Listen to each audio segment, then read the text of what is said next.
মহাভারত।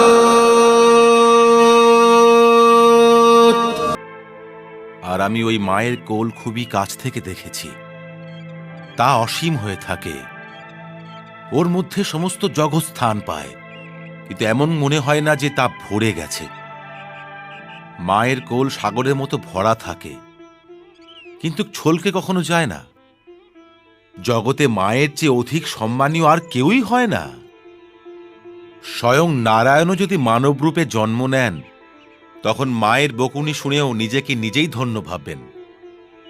হিড়িম্বা বাচ্চার জন্য মায়ের কোল অবশ্যই প্রয়োজন হয়, যেমন চারাগাছের জন্য ভূমির প্রয়োজন হয়ে থাকে। আর আমি নিজের এই চারাগাছটার থেকে ওর ভূমি কেড়ে নিতে পারি না।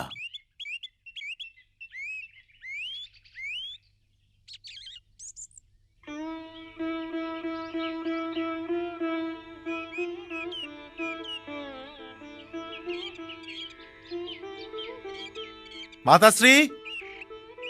ভীম,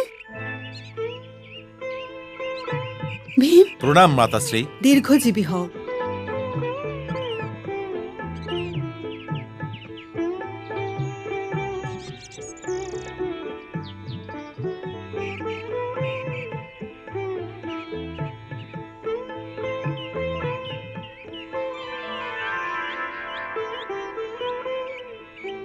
এসো পুত্র।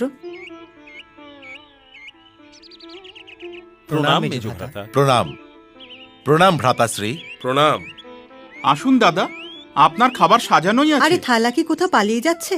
আগে ওকে স্নান তো করে নিতে দাও। মেজভ্রাতার খাবার সময় জানা আছে, তাহলে উনি স্নান করেই ঘরে এসেছেন নিশ্চয়ই। কিন্তু সত্যি বলছি মেজভ্রাতা, অনেক দিন পর ভোজনের স্বাদ পাওয়া যাবে। কিন্তু মাতাশ্রী, এটা কি মনে হচ্ছে না যে বৌদি মেজ ভ্রাতাকে প্রাণ ভরিয়ে ভোজন করিয়েছেন? যাও ভীম, তুমি স্নান করে নাও। কিন্তু যদি আপনি নিজের হাতে আমায় খাওয়ান, তবে স্নানের কি প্রয়োজন আছে? আচ্ছা আচ্ছা, এসো, চলো। চলো।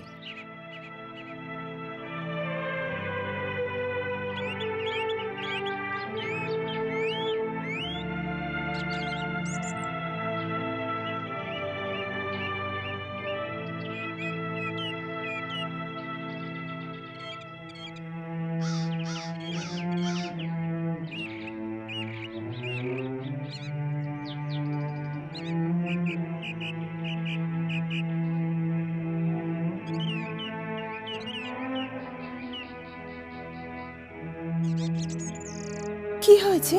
এত চিন্তিত কেন তুমি? ঘরের ভিতরে চলো।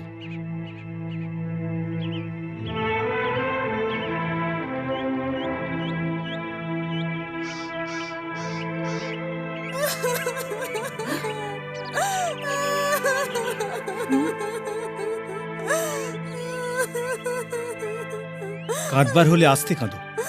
অতীতে নিজের দুঃখের সঙ্গে কেন জড়াতে চাইছো? ভ্রাতাশ্রী,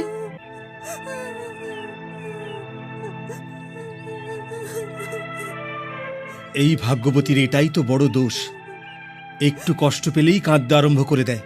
ভ্রাতাশ্রী, আমার কাছে কিছু গোপন করবেন না। আপনার ঘরে আমরা আশ্রয় পেয়েছি, তাই আপনার সুখ আমাদের সুখ, আর আপনার দুঃখ আমাদের দুঃখ। এ দুঃখ নয়, দুর্ভাগ্য যে দেবী। আমি ওকে অনেকবার বলেছি এই নগরীতে থাকার প্রয়োজন নেই, অন্য কোথাও গিয়ে থাকা যাক, কিন্তু ও কোনো কথাই শোনেনি। আর আজ সেটাই হয়ে গেল, যেটা আমার ভয় ছিল। মহাভারত।